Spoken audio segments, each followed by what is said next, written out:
So, Roger, if this time, if you would talk to us about how you feel about the event and what kind of profound impact it had on your life. Absolutely. I want to, first of all, thank you, Mom, for having me on Wisdom Tips with Dr. Connie Green. I feel like I finally arrived to be on such a program like this. And so I'm so excited to be here. Those of you that are here, I appreciate the support that you give my mom. Definitely, as she mentioned, please share this. This may be a blessing to someone. But as my mom mentioned, we were really sitting down, talking, having a heart to heart, my mom and my dad.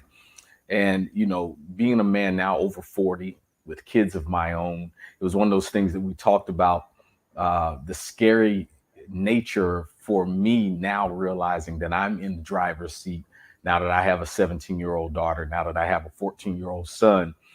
realizing some of the things that I suppressed as a child that my parents had no clue that I went through, now having to live that through the vein of a parent, realizing that, wow, maybe my kids are suppressing some things that they haven't told me. And it really opened up the door of conversation for us to really discuss things that I've been through, but also for me to have a different vantage point of being able to understand my kids, being able to really give probing questions, trying to find out things that my kids have went through. Because what I found out is often we as parents do the best that we can to protect our kids, but we can't be there 24/7. And so there are times where our children may be left vulnerable, uh, not any negligence of our own, but because it's just reality. We have jobs, we have other responsibilities, we have things that come up. And so we can't have a watchful eye on them 24/7. And so all we can do is pray for mercy. And so I begin to pray about ways to just help and interact and even share with my kids. And so it's an honor to be here on Wisdom Tips to talk with Dr. Connie Green and give me the opportunity to share with this. And I was sharing with my parents that at a very young age, I think my earliest recollection was probably somewhere around 4 or 5 years old, having my very first sexual encounter with someone who would have been a trusted person of the family. And it was at that very young age, this particular person wanted me to kiss them and touch them in certain areas and doing certain things. And of course, at that age, I didn't understand how profound that was. I didn't even understand what I was doing. And it progressed over a period of time. It was like every time I was in that person's presence, they would want me to do those particular things. And so as I grew, my knowledge of it was still very, I would say, very childlike. I just thought it was what you were supposed to do. I thought it was just something you did out of obedience. It seemed to be something that gave that Mhm. person Yeah. gratification. And so it seemed like, I was being a good boy. I was, come sit on my lap and do this. You're being a good boy. And so they abused somewhat the trust that I had in them. And it wasn't until I grew older that encounters like that continued to happen with older females that would come into our family circle or in circles of trust, and they would do that. And the reason why I think it's so profound to me now is it's mind blowing that it took me 40 years to really process it to the point to even share it with my parents. And it wasn't that my parents and I don't have a good relationship. We've talked about everything under the sun. I grew up in a very, very candid family. Those of you that have been tuning into Dr. Green, you know that she's very candid. She's raw. You can talk about everything. It's a very safe space, and so it is with my father as well, who has been pastoring for over 25 years. There's nothing that they haven't seen, nothing that they haven't heard. So it wasn't that I couldn't share it. It's just I don't think it ever dawned on me to share it. And so the effect that it had on me is those experiences at a very, very young age grew to teenage years with older women. And so what it developed was an appetite of sexual promiscuity. And I found myself not being able to get out of this habit of things. And I begin to ask myself a question that most people ask themselves when they're in similar dilemmas, when they're struggling in a certain area, when they can't figure out why they keep repeating certain behaviors. The biggest question that I ask myself is, what's wrong with me? So I want to talk to someone out there tonight. That's not the most productive question that you should be asking.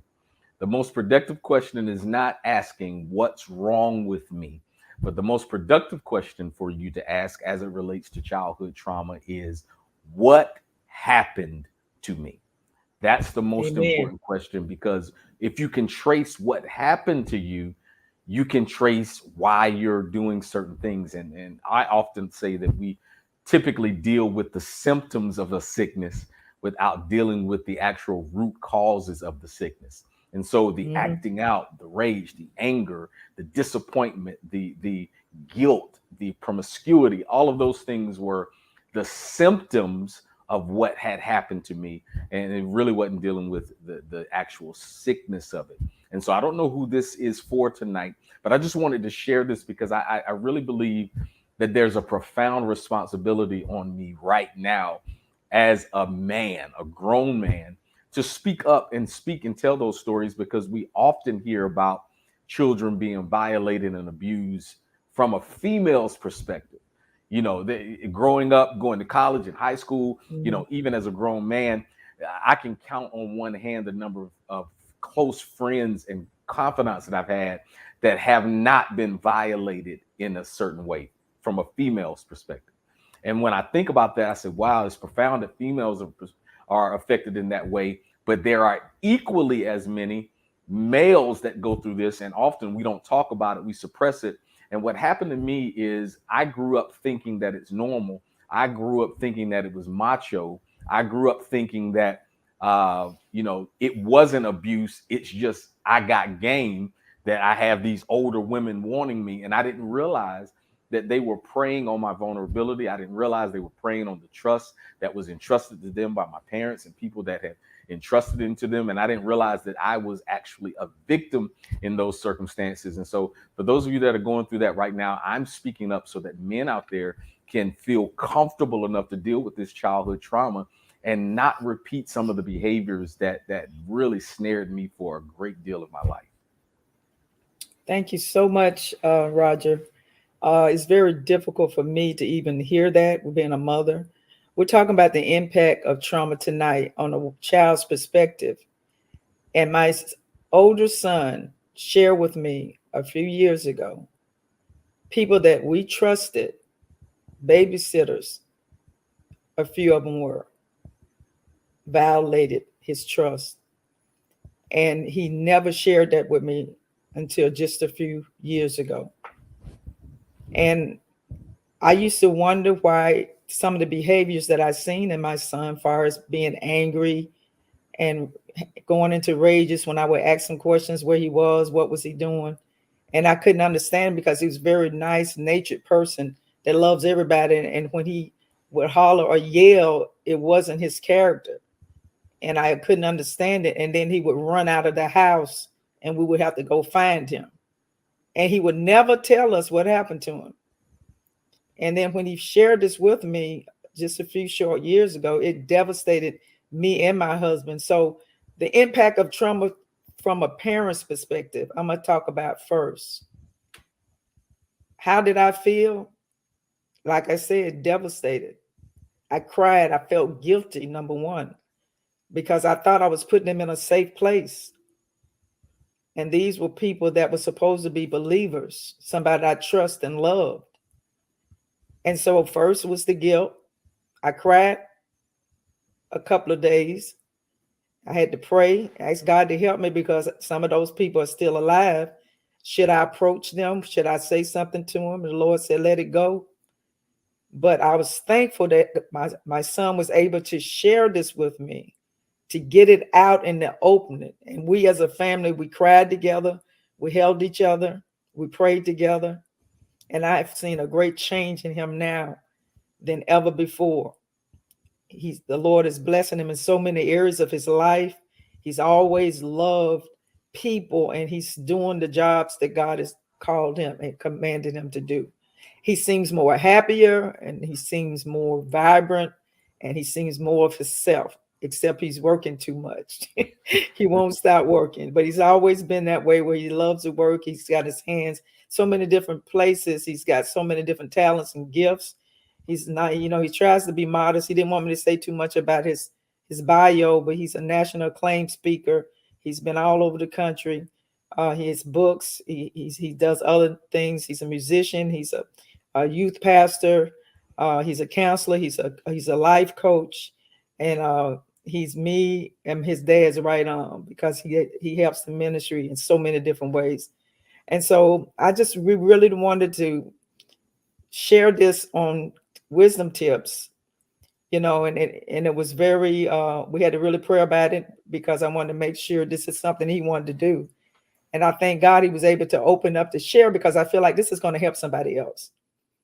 Okay, what happened to my son? It happened. It's over with. He's fine. He was fine, you know, going on in his life even as a youth, but he wasn't fine when it came to his mental and psychological well-being that was damaged. And then the things that he went through and didn't know why he went through, it all came back to what happened to him when he was young. And so other things that I want to share with you all before we go to a break is the impact of a childhood trauma can be very stressful, and it can last well beyond childhood. So we seen that tonight. It can what last beyond childhood. My son is 40 some years old, and he just got it out in his 40s what was going on with him and how he felt. And it was like a release that he was able to get out of his heart and out of his mind and get some help. Also, children that have childhood trauma can have learning problems where they can't learn well in school. They have lower grades. People have to always suspend them for something that they're doing. A lot of times when you see kids like that, they're doing that because they don't really know the word. Maybe they can't read as well, or maybe they're not as smart because the childhood trauma that they went through is causing the brain to react another way where they can't concentrate. Not that they're dumb or stupid or anything, but if you pull them away from the environment and you get them tutors and you train them, you'd be really surprised how intelligent some of these children are. Also, it can increase their health and their mental well-being. It can even make them sick. I used to have kids in my daycare kept colds and runny nose and high fevers and ear aches and pains, and the mama would take them back and forth to the doctor, and they couldn't find out what was wrong with them until we had meetings with the parents, and they would tell us what was going on in the home. And once the child was moved from that situation, or once the behavior stopped in the home, the child was able to be healed. And so that's another impact. The other impact is the increased environment in a child's life. Like if a parent is on welfare, or if he's in the jail district system, because he's been in trouble a lot, that can cause him to do even greater things when he gets out to be an adult, that would cause him even to end up in prison. You start out as a young teen robbing somebody of their pocketbook and running, and then you start off maybe breaking in somebody's house, and then the next thing you know, you're killing somebody if they never stop the process. So when you look at a lot of these people that are on the streets and carrying guns and killing up folks and doing all kind of stuff, like Roger said, it's not why did they do that, it's what happened to them. I mean, Oprah Winfrey wrote a wonderful book dealing on that subject. A lot of times we look at people and we point our fingers and say, what's wrong with her? Why is she dressed like that? Why is she doing that? Going with all these men, she ain't nothing but a skank hoe. Yeah, we do that. But if you ever wonder what happened to her, what happened to her? Why is she that way? You ever looked at a man and asked him, what's happening to him? Why is he running around and doing this, that, and the other, and got 50, 11 different girlfriends? What happened to him? So we need to start looking at what people's behaviors are on the aspect of something that, on the aspect of what happened to them maybe when they were a child, or what happened to them in life. And stop being so critical and try to help people and try to understand people. And if you stop and you talk to them, you may be surprised. They may tell you. Sometimes people hold stuff for a long time and they just waiting on somebody to ask them what's going on. And if they have someone they can trust and love and they can share it, a lot of times it gives them the release, and it's like a weight taken off their back and off their shoulder, and they feel like they can go on with their life. All right. So I'm excited about this topic. I hope you are. I hope you can share it tonight. share it with someone, call somebody, let them know that the broadcast is on. We're talking about the impact of trauma, and we're talking about how trauma can be a killer. If you hold it inside and you don't get it out, things can get a lot worse. So I'm getting ready to go on break right now, and so I want you to come back right after the break so we can continue to talk about this subject, very needed subject, overcoming childhood trauma. Stay with me now and come back to Wisdom Tips, and we'll continue to talk on this subject. God bless you.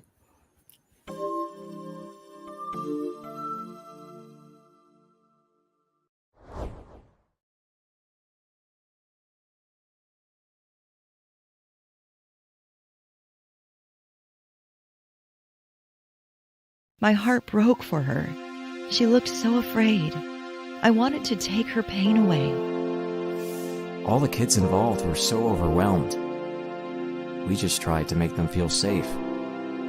I felt helpless, like there was so much more I should be doing to make things better for him, but I couldn't find the right words. I struggled with my own fear and trauma after the hurricane. But I needed to find a way to help my kids deal with their feelings too.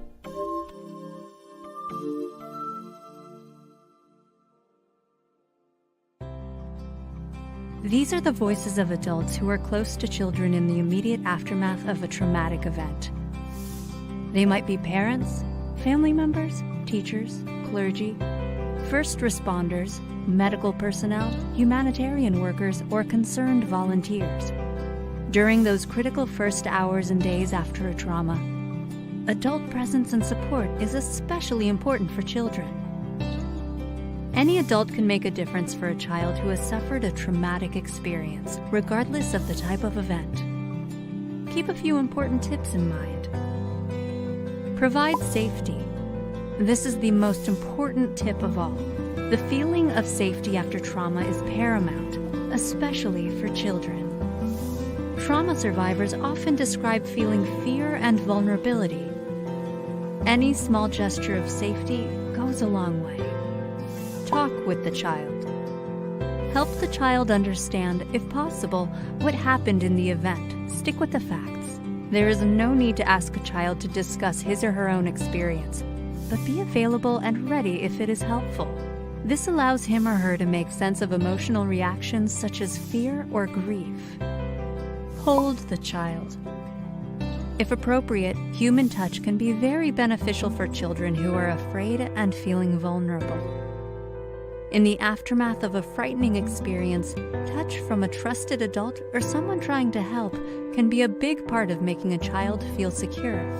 Never force this, as it can be unwanted, but making yourself available is an act of protection, safety, and comfort. Relax the rules, but maintain structure. It is okay to allow for some changes to rigid rules in an attempt to show the child you understand the magnitude of what happened. However, children respond well to a schedule and regimen that they can count on to remain the same, especially when things around them seem to be changing or uncertain. For example, young people can be excused from school immediately following an event. Soon after, however, they may find comfort in the structure offered by school, even if classes are modified in order to discuss what happened. Help others. Giving your time and energy to others who may have also experienced the trauma is helpful for everyone involved. It helps those who need you, empowers you to feel like you are actively making a difference, and provides a good role model of service and giving for children who might be looking for an example to follow. People who share a traumatic experience can also experience the strength and hope of healing with others. Trauma is difficult for everyone. There is no single right response after a traumatic event. Recovery is a process and requires understanding from others and time for healing. However, everyone needs to feel safe and cared for, especially children. Knowledge of a few important tips can arm you with strength that you can share with children who might be especially frightened and vulnerable in the immediate aftermath of trauma. It allows you to help, and with that help comes hope.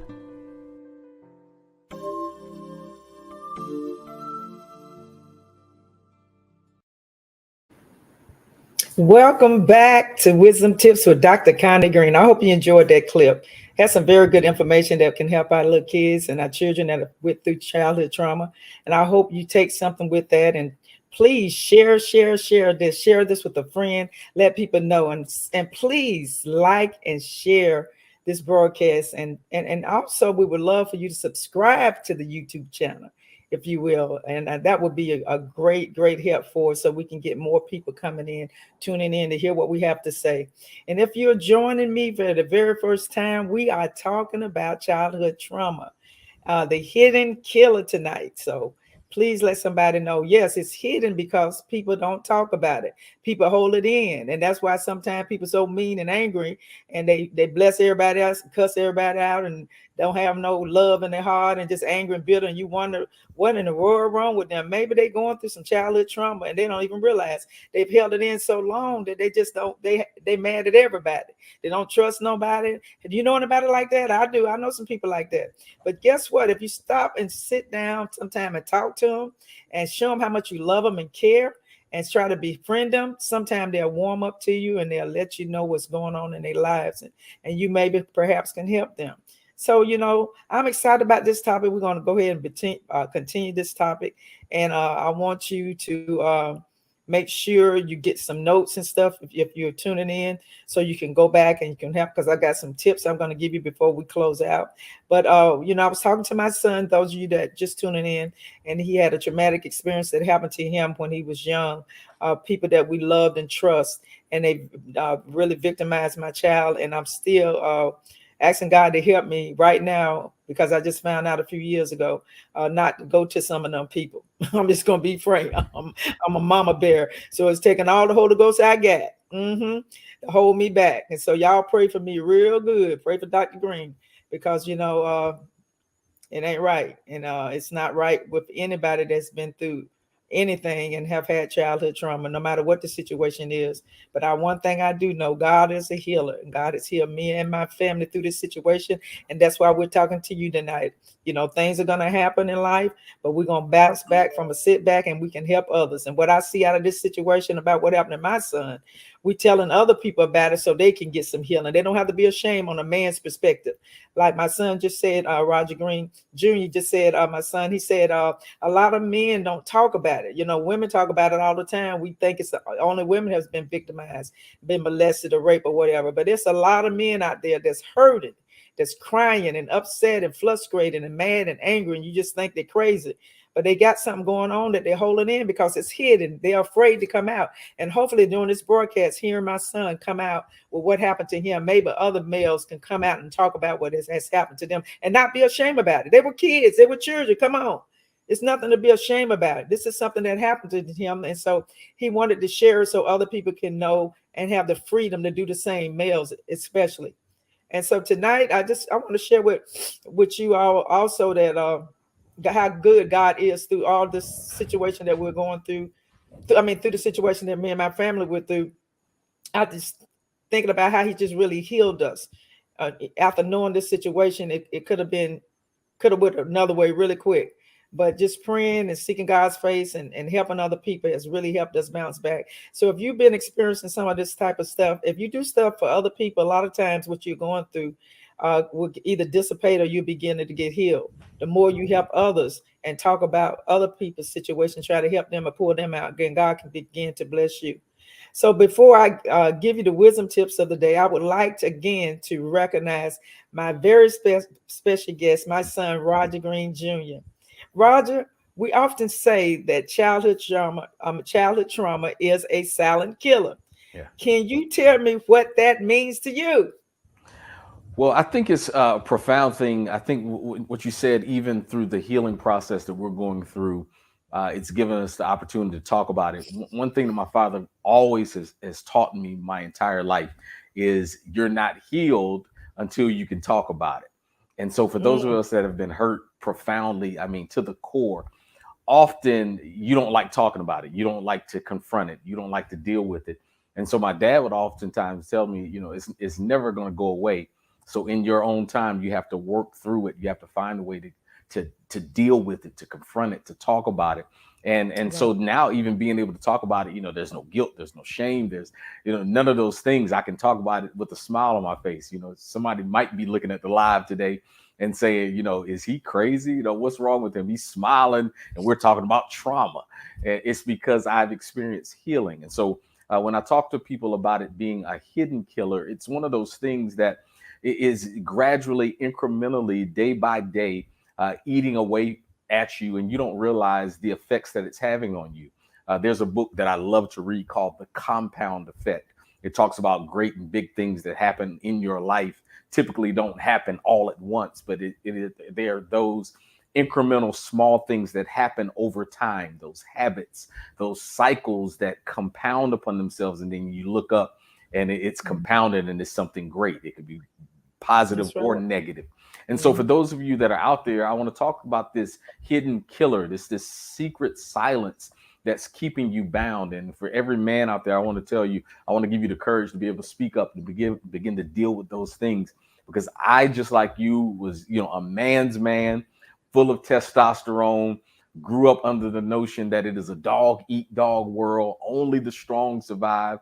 You can't even show a bit or ounce of weakness, because if you do, they're going to chew you up and spit you out. I grew up in an environment of killers and gangbangers and drug dealers and all kind of people. I mean, some of the hardenest men you ever want to know. So it gave me this rugged exterior, feeling as though, there could be no vulnerability. There was no such thing when I grew up as emotional intelligence, the things that we talk about now, toxic masculinity, that didn't exist. You better not come in the neighborhood talking about toxic masculinity when I was growing up. And so I understand the struggle for those that are reluctant to deal with that. But I promise you, the weight that has been lifted, the ability for me to talk to other men about some of the struggles that they deal with. I don't know what wives I need to talk to tonight, that have a husband that you just can't reach.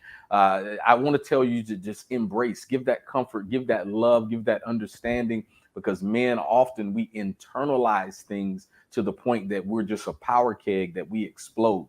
And so it is a hidden killer because it is latent. It's pressure that we don't see. It is trauma that we don't see. It is abuse that we don't see.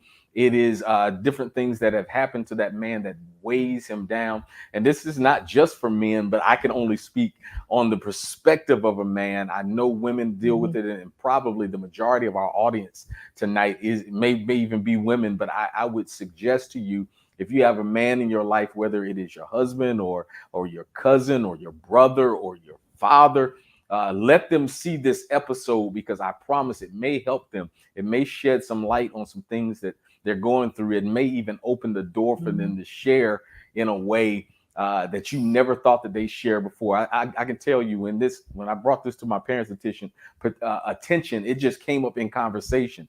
It wasn't necessarily a planned heart to heart. It wasn't a planned meeting. Let's sit down and talk about it. We were sitting and we were discussing some things, and we were talking about some hard things, and it just came out. And we literally sat there. I felt like a baby. I sat there and cried like a baby. 40-year-old man crying like a baby in my parents' arms. But it was what I needed. And even saying that, what happens, there are things that are called ACEs. They're adverse childhood experiences. That's what psychologists call it, ACEs, adverse childhood experiences. And what happens sometimes with those adverse childhood experiences, you have what you become arrested in development. And so you literally are stuck in that developmental stage of the place and the time wherewith that trauma happened. And so at that point, when I broke down crying like a baby in my parents' arms, I was literally like I was arrested in development at the age of 4 or 5 years old when this stuff began. And it's like I begin to feel the emotion and the trauma of it right there, as though I had been taken from 40 to 5 years old. And so I don't know who I'm talking to tonight. I don't know who needs to hear this, but today is a day that you can get free of those things. Today is a day that, through these wisdom tips that Dr. Green is going to share here momentarily, you take those things to heart. You practice them and implement them even with your children. And it's just my prayer that God will bring healing. You know, as a father, as a youth pastor who deals with kids, as one that has a degree in early childhood development, schooling, education in that. My heart really goes out to children. And so we really wanted to tackle this issue of childhood trauma tonight. And I pray that it blesses somebody. God bless you, son. And I'm sure it has blessed a lot of people tonight. I'm telling you. And I thank God that you were brave enough to come out with this. You're a very private person. So I know God was in control and allowed you to do this and spoke to your heart, because I know a lot of people are going to be blessed, especially men, by your testimony. And I just think so I'm so glad that God has totally, truly delivered you from the pain that you was experiencing. It was like a breakthrough, and you were able to breathe, and because you got it out, and you said you felt 100% better, that you were able to talk to somebody. Yeah. So I hope it's some other men out there that could do the same, somebody that you love and trust, that you can just share with what happened to you, so you can get some healing.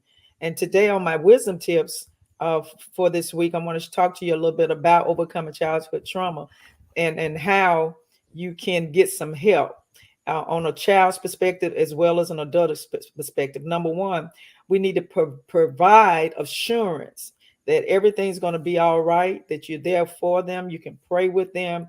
You can make them feel safe and make them feel like that, this is not going to happen again, long as this on your watch, and make them feel secure. And I think that helps a whole lot. I always go back to the daycare that we had. That's what we had to do with kids that had a lot of discipline problems, that had childhood trauma. They love for you to touch and hug them, and make them feel like that they were going to be safe if somebody hit them or anything. One of the kids, kids hit each other. They would run to the teacher and cry instead of, fussing at the other child. We would just tell him, just go over there and talk to Johnny and tell him not to hit you again, to try to give them some sense of how to take up for themselves by talking in a nice way. And now a lot of times that would help, and then they would feel safe. And the kids usually end up hugging each other, and the rest was history. Number two, take away the blame game. Explain that he or she is not responsible. A lot of times the victims feel like they are responsible.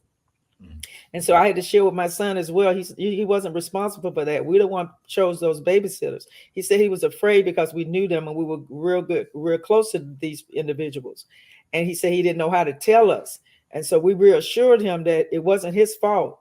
It really wasn't nobody's fault, but I was the one, as a parent, we took responsibility, me and his father, because we were the one that allowed those people to take care of him and my other son.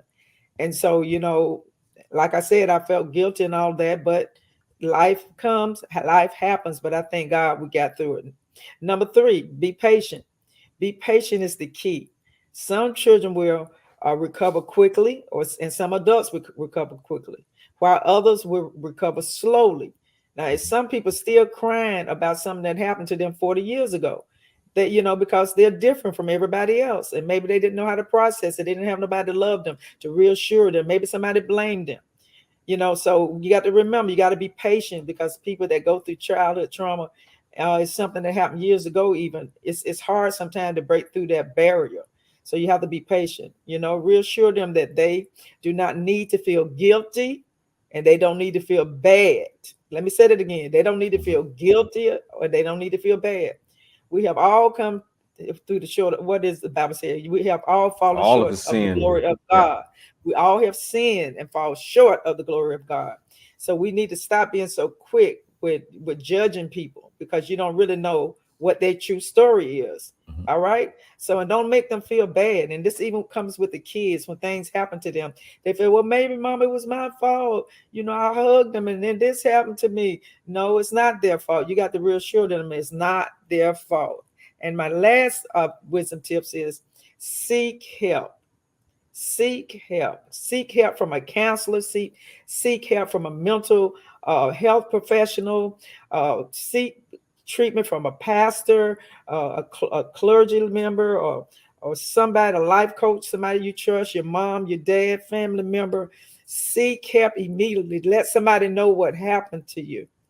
And if you're a child and you're on here today, or you're a teen, let somebody know. A school counselor, a family physician, a pediatrician, ask somebody to help you, and somebody I'm sure will be out there to help you. And then we have all kind of referrals that you can go to and you can call. One of the numbers you can call is 1-800-662-HELP. 1-800-662-HELP. So before you go and just leave the broadcast, I want you to have these numbers. And if you're not the person that are being affected by it and you know somebody is, please, it's Substance Abuse and Mental Health Services. It's 1-800-662-HELP. And the number is 4357. I hope you enjoyed the broadcast tonight. Again, I thank my special guest, my son, my oldest son, Roger Green Jr., not to be confused with Roger Green Sr., which is his daddy, which he often say. Well, that is going to do it for this week's episode on Wisdom Tips. Join us every Thursday at 7 p.m. Eastern Time on Facebook and YouTube. Don't forget to subscribe to our channel, because the more you subscribe to our channel, the more people we can get to be able to see this broadcast. If you don't subscribe, if you don't hit the button and come on when we're on, then we won't be able to have but just a few people in here. So we want everybody to know about Wisdom Tips, not because it's me teaching, but we're going to have some very awesome topics that's going to really help people. People just going to be able to get healed, delivered, and set free. So remember, we ain't got no time for tears and fears. Wisdom Tips is the principal thing. Therefore, get wisdom and all that getting understanding so you can live a victorious life. Have a blessed day, everyone. Love you guys. Bye-bye.